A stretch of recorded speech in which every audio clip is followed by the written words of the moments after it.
So. Me too. Jet lag. Yes, I think I met you at the Festival of Chariots. Oh, yeah. Yeah. Very nice to meet you. Yeah, nice to meet you. This is Chris. Chris. Crystal. Nice to meet you all. So we'll go ahead and get started. First, I just wanted to talk a little bit. We have some people joining from home also, so we'll try to include them as much as we can throughout the day. But Maha Shivaratri, when is it? What are we doing on this special day? So Maha Shivaratri is actually tomorrow, but why do we celebrate it today? Because tomorrow, depending on what practices you follow, depending on what your lineage is, you fast all day long, and then you stay up all night long. So we decided to do it on a Saturday, which is our normal gathering day. And that way we can eat, and we can celebrate, and we can chit-chat, and all that good stuff. So Maha Shivaratri, Maha, great, gigantic, fantastic. Shiva, the Holy Father. Ratri, night. So Maha Shivaratri is Shiva's incredible great night. And it only comes once a year. There's actually Shivaratris once a month. But the Maha Shivaratri is only once a year. And I have known people who went through incredible transformations on Maha Shivaratri. Incredible transformations. So when we look at Shiva, we understand that the Holy Father is the symbolic nature, the transcendental nature of pure consciousness.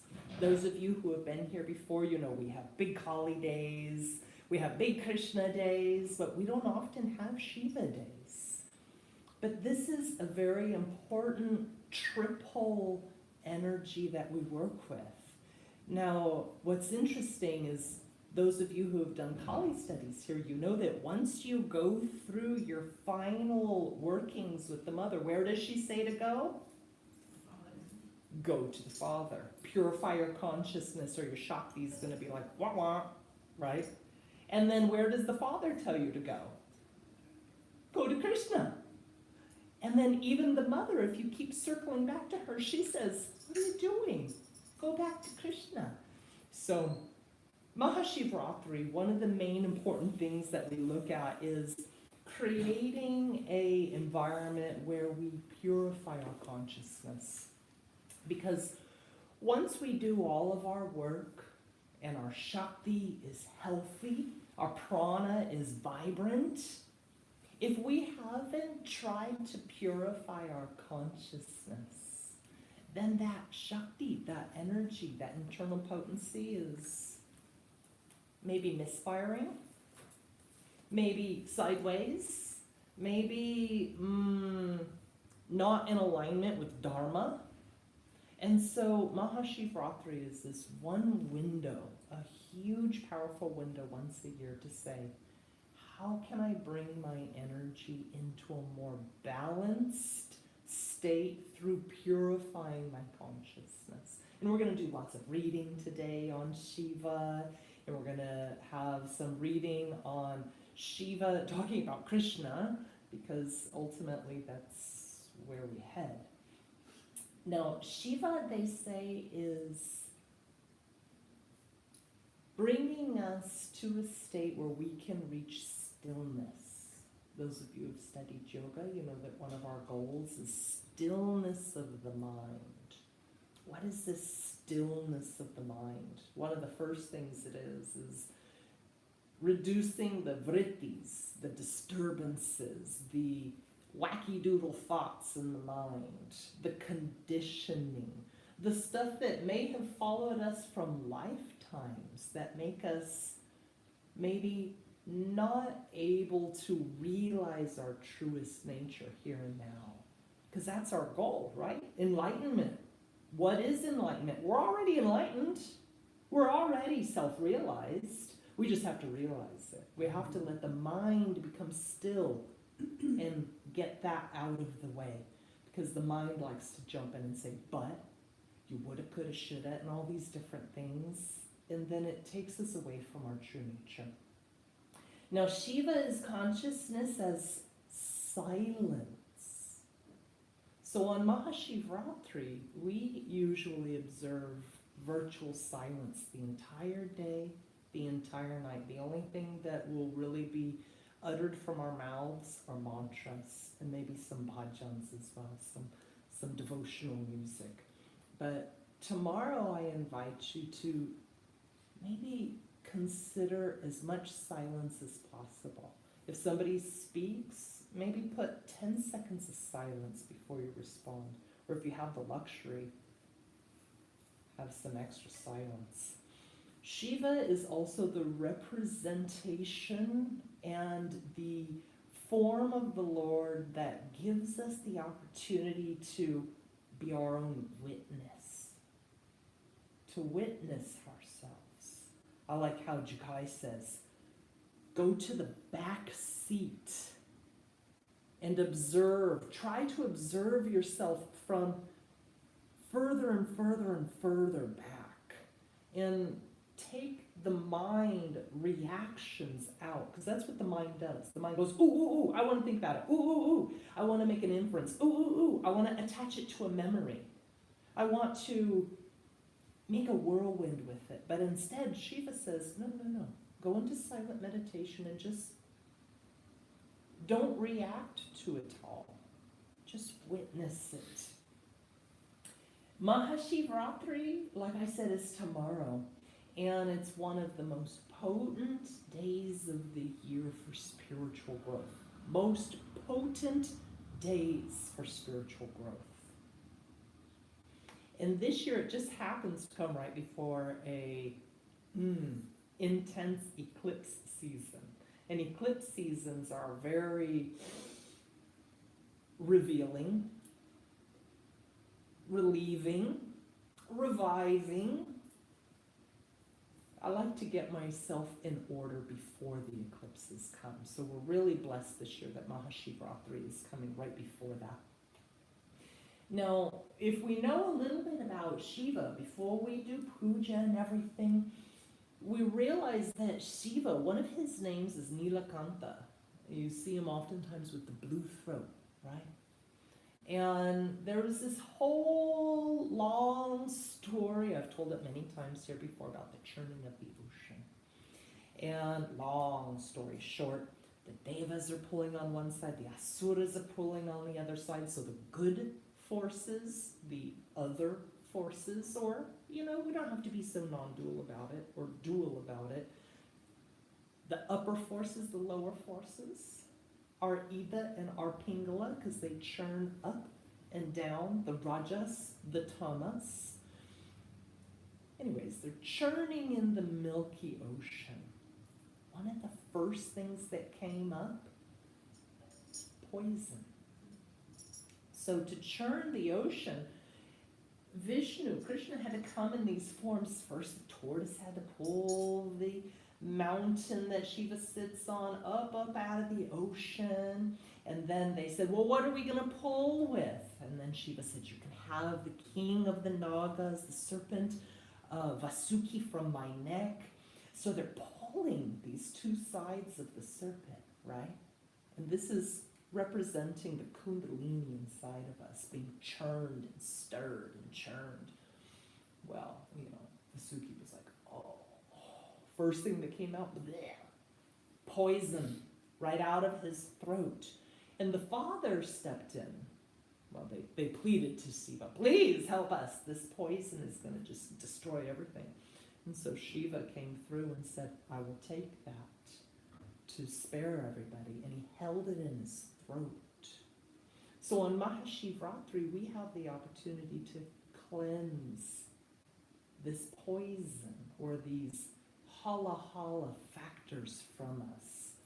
But the father didn't swallow the poison like, he held it in his throat. And I was reading something the other day about pain. It's actually for the Kali Studies class, and how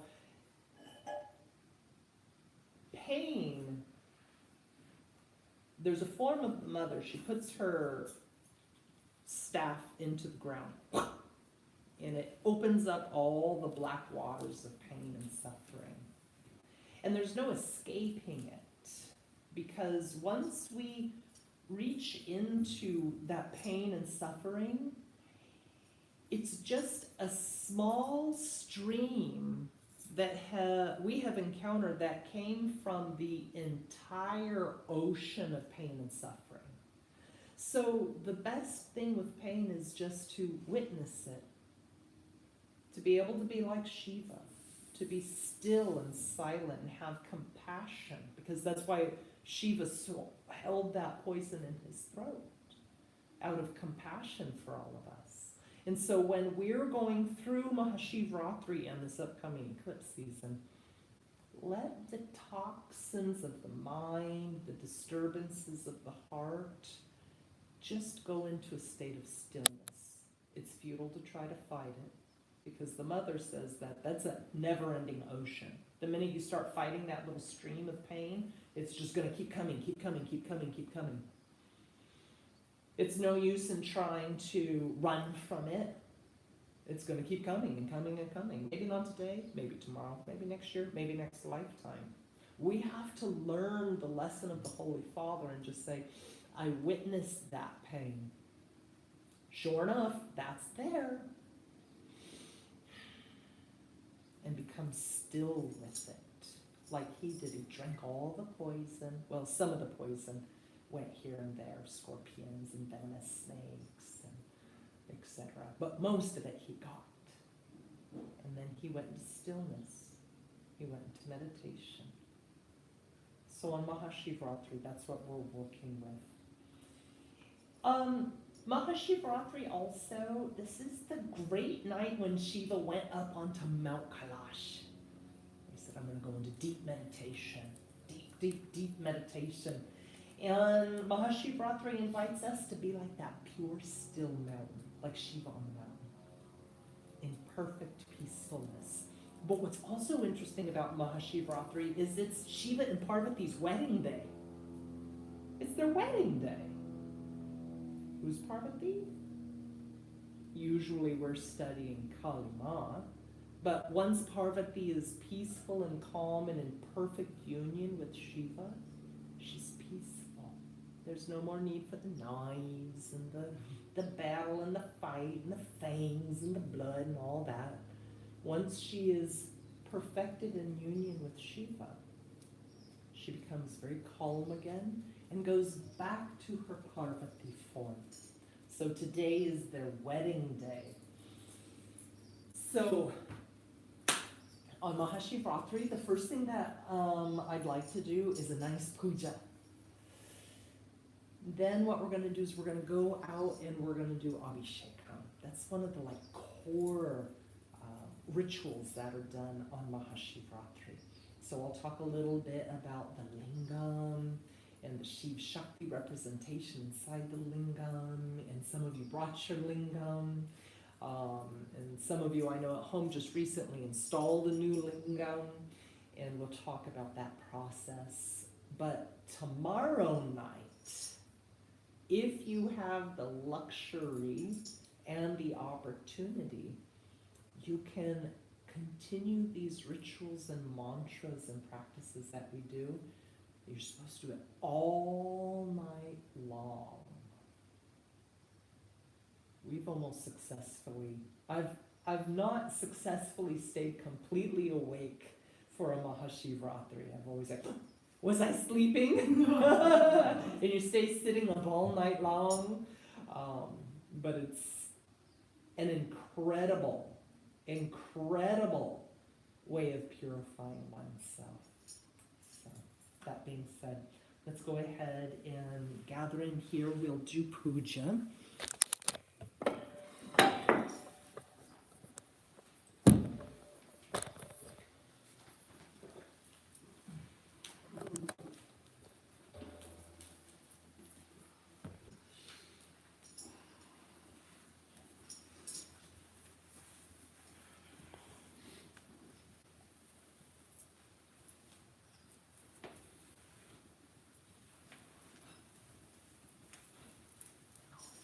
this up out of the way here. And we can stay standing if you'd like.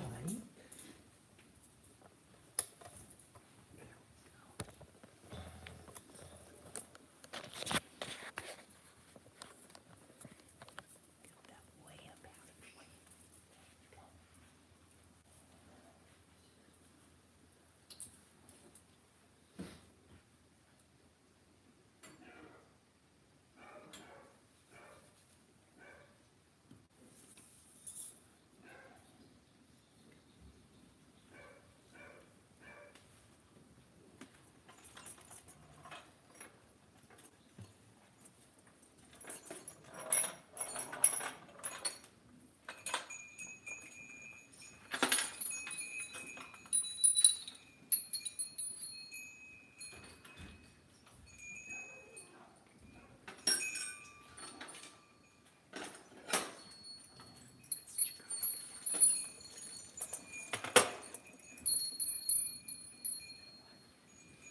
So when we do puja, sometimes this is new for people. Those of you who have been here before, if you've joined from at home, we go through the process of prostrating at the altar, if that is so moving you. And then we go through the offering of different substances. We offer flowers and food and the waters that we're going to use out in Abhishekam. We offer special cloths and fire, as well as our respect and our reverence. So the first thing we do before puja is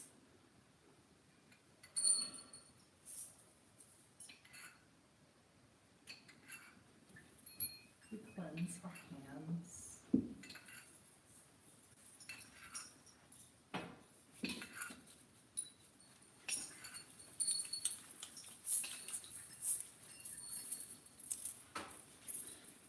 We symbolically cleanse our minds and set our hearts in an open state. For those of you who are newer, normally I don't say much before puja, but we always give honors to Ganesha first in the way that I've been taught, and especially on Maha Shivaratri, because this is Ganesha's, Shiva's son, and even Shiva said, you have to give special reverence to Ganesha first. And then we here at the temple, we always give reverence to Narasimha secondly, because that brings in this tremendous wave of protection over us. And anytime we're opening up our spiritual channels, our spiritual heart, we want that deep, deep protection. And then we also have Krishna and Radha, Krishna, and then Shiva on Maha Shivaratri, and Parvati in her peaceful form. So, enough chatting from me. Let's go ahead and begin.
give honor to our gurus. Om Guru Brahma, Guru Vishnu, Guru Deva, Maheshwaraha, Guru Sakshat Parabrahma, Tasmai Shri Guruve Namaha.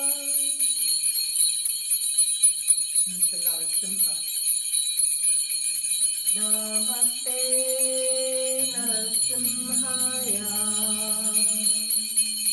Pranadalagadayini. Hiranyakashi Purvakshaha. Shilatankana Kalaye. Ito Narasimha Marto Narasimho. Yato Yato Yami Tato Narasimho. Bahir Narasimha Hidaye Narasimho. Narasimhavim Sharanam Prapadye.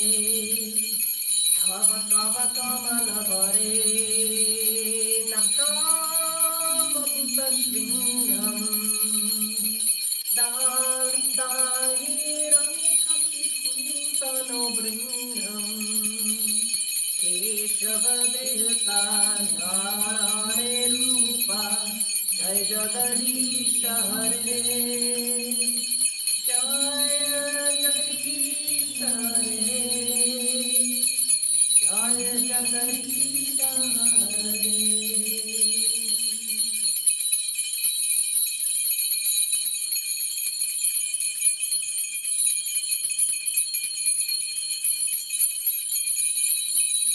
Om Dham Samarpayami Shri Ganesh Namaha.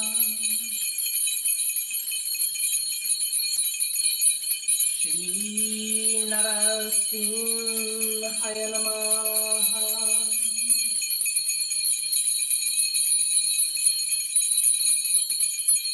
Shri Vishnu Namaha.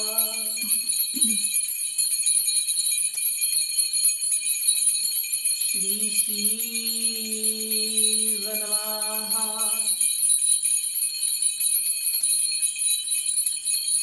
Shri Krishna Namaha. Jai Parvati Ma Namaha. Jai Radha Namaha. Jai Lakshmi Aye Namaha. Jai Durga Ma Namaha. Jai Saraswati Aye Namaha. Jai Kali Ma Namaha.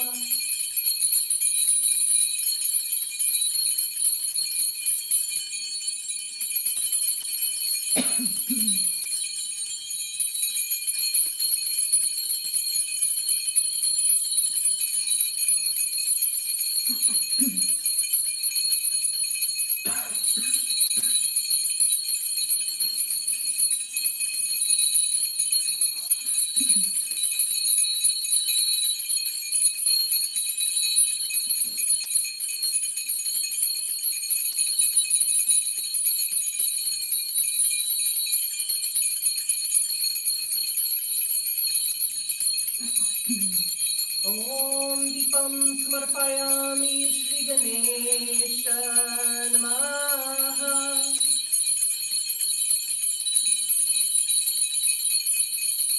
Shri Vishnu Namaha. Shri Narasimhaya Namaha.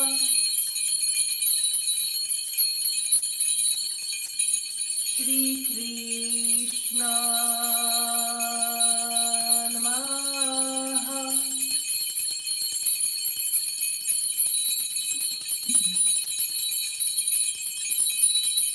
Jai Parvati Ma Namaha. Jai Radha Namaha. Jai Lakshmi Aye Namaha. Jai Saraswati Aye Namaha.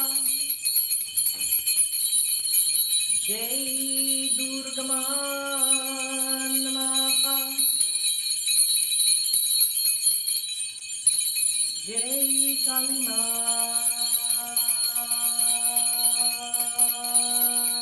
Namaha.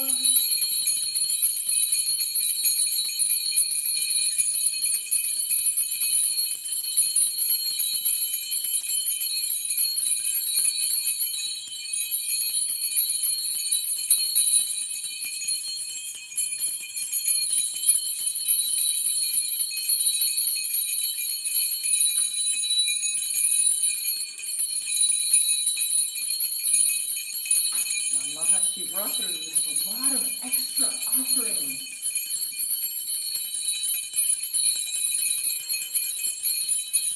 Om Jalam Samarpayami Shri Ganesha Namaha.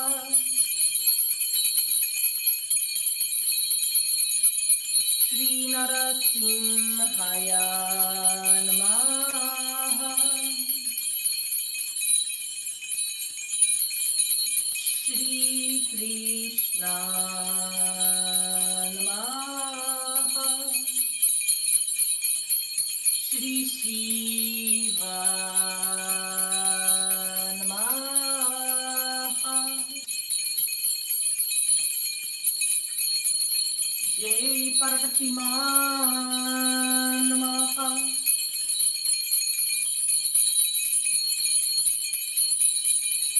Jai Radha Ma Namaha. Jai Lakshmi Aye Namaha. Jai Durga Ma Namaha. Jai Saraswati Aye Namaha. Jai Kali Ma Namaha.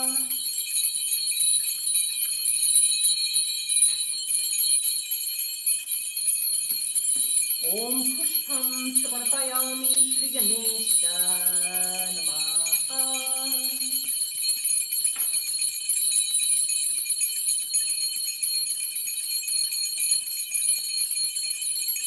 Shri Narasimhaya Namaha. Shri Vishnu Namaha.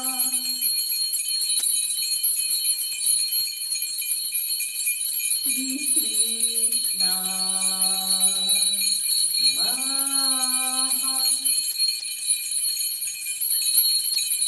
Shri Shiva Namaha.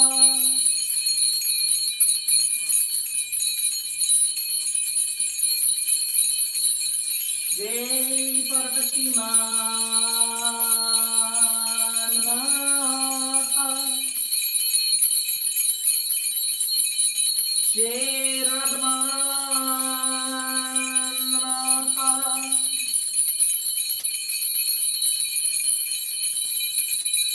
Jai Lakshmi Namaha. Jai Durga Ma Namaha.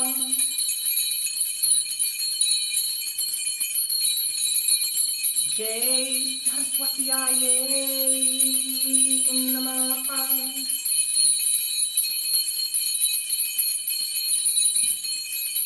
Jai Kali Ma Namaha.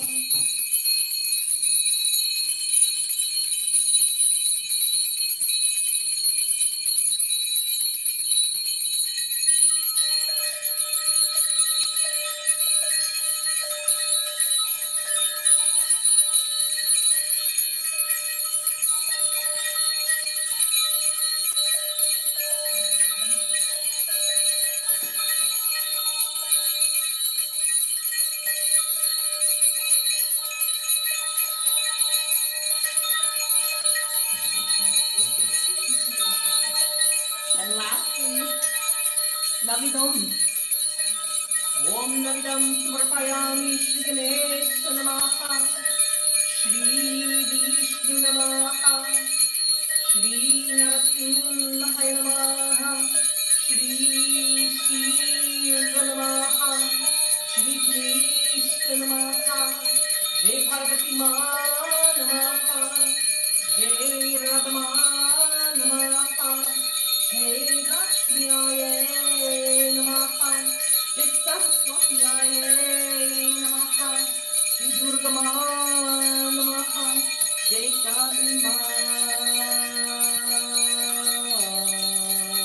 Namaha.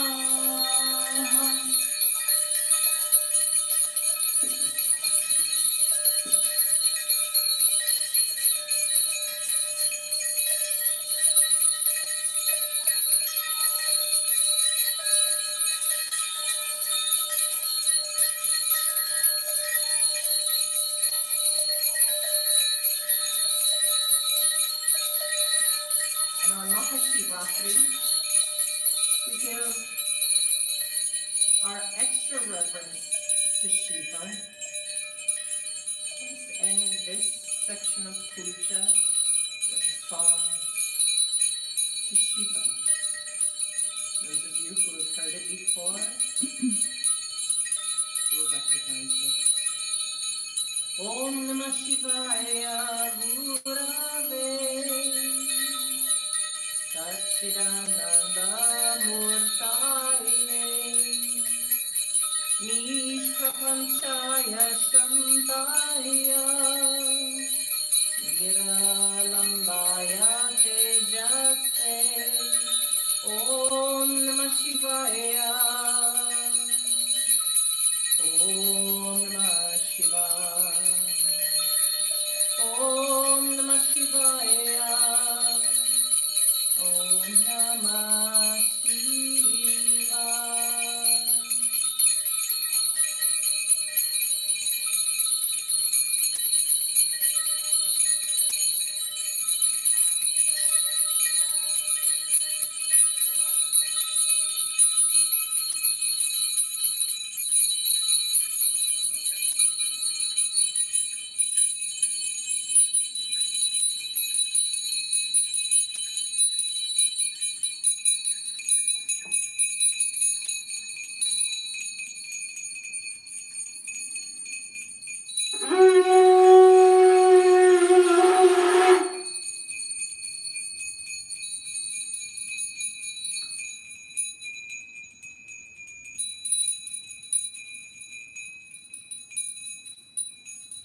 Let's go outside and start the Abhishekam. So if you'd like, I'll meet everybody in the Is this backyard. prasad or is this for offering? That's, you can take it to the lingam or place it anywhere you want on the altar. Or you can keep it, you can put it in your head.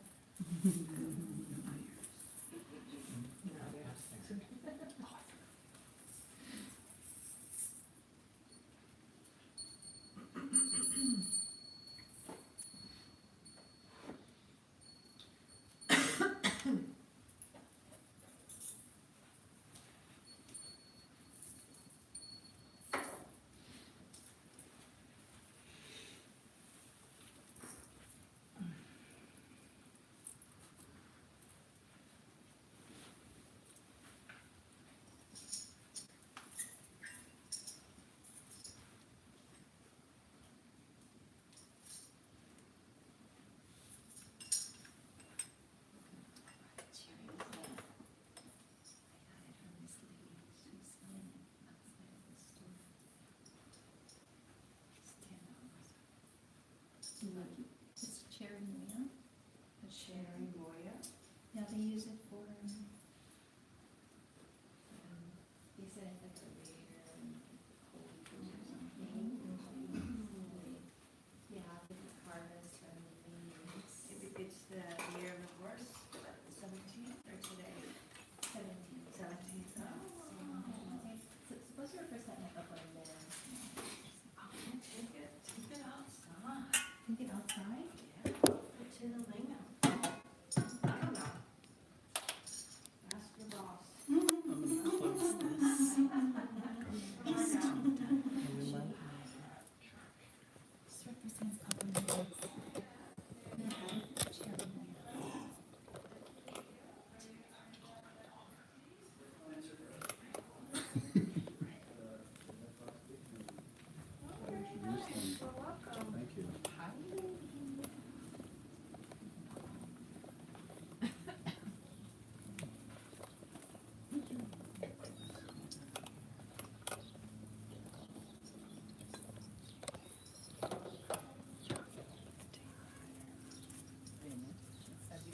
Thank you.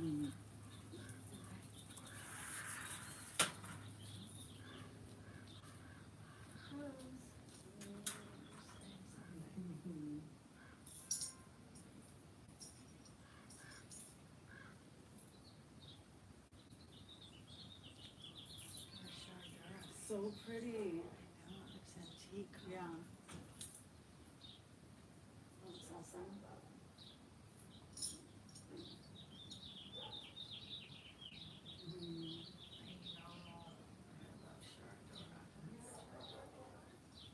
You put the milk in there?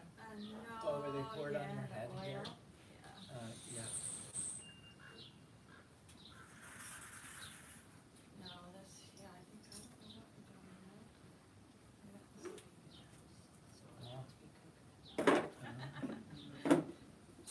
No animal products in the house. He can stay inside. I didn't know her name had a snake. Young man.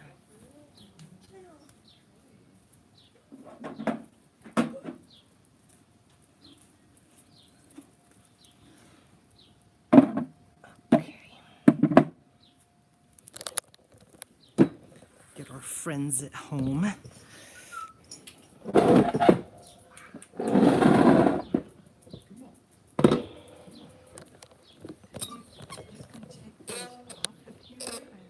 They're perfect. I love them.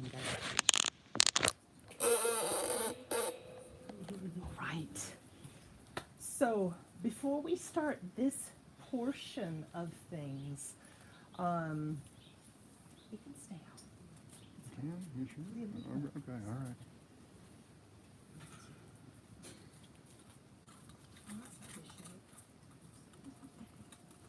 I invite you to take a little bit of salt into your hands for the cleansing of our hands. Because Maha Shivaratri is a powerful, powerful night of cleansing. If you have socks on, you are in the splash zone.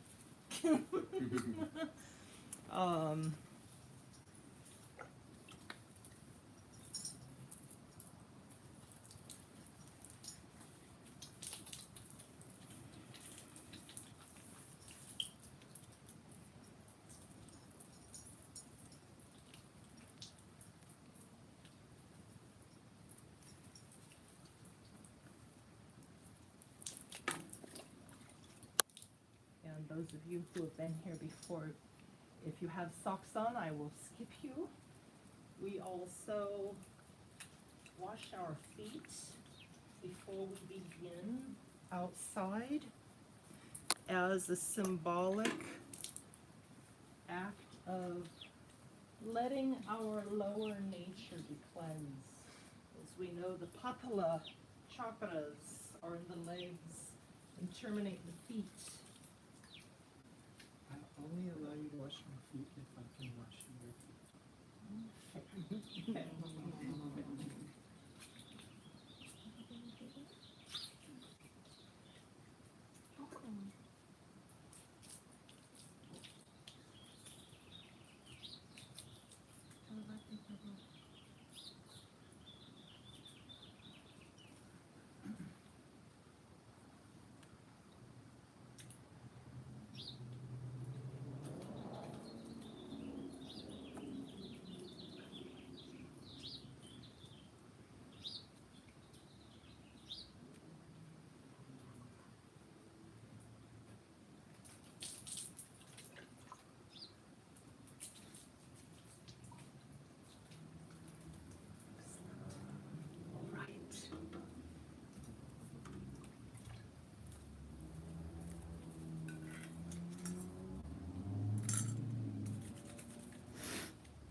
Now on Maha Shivaratri, I have to get my notes out, young. We work with the lingam a lot on Maha Shivaratri. And what is it? What is it and why? I remember the first time I saw one, I kind of scratched my head and I said, how come everybody's pouring things onto this big rock? You know, there are certain passages even in the Bible that say where you pour water onto a stone, you are there communing with God. And the lingam represents the infinite, formless, and shapeless manifestation of Shiva. The lingam represents Shiva's pure consciousness and dynamic energy, but it's a Shiv Shakti lingam. So if you really look closely, here we have a beautiful Kundalini rising up. And the lingam is here, and then the Shakti is the base as well. So on Maha Shivaratri, you can go get a little tiny stone, the round stone. It could be oval, it could be round, and you could just set it on a base and then pour water over it. Now, the lingam, traditionally, we offer many different items. Ganga water, fragrance water, turmeric water, coconut milk. If you're non-vegan, a lot of people also offer ghee and cow's milk only, as well as curd and yogurt, but we observe complete vegan here, so we have other types of milks, primarily coconut milk. So while we are doing this portion called Abhishekam, the main mantra is Om Namah Shivaya. Om Na Ma Shivaya. And why do they break it up like that? Na Ma Shivaya. That represents the 5 elements. And it's only after mastery of those 5 elements that we don't have rajas and tamas getting all crazy and wonky in our mind, keeping us from that pure consciousness. So Shiva is in charge of giving us that extra stillness to master the mind into that silence. Or people just say Om Namah Shivaya. So we're going to do several recitations and begin the Abhishekam process. I invite each of you to take a water. I will bring it around and set an intention for this Maha Shivaratri window. What in your mind, do you have some hala hala? Some toxin? Some wiggleness in your mind? Things that are keeping the pure consciousness from coming forward? Say a prayer to Shiva. Set an intention to release that and to create stillness. So go ahead and take one of the waters, and you can offer the water onto the lingam at any time you feel inspired. You can go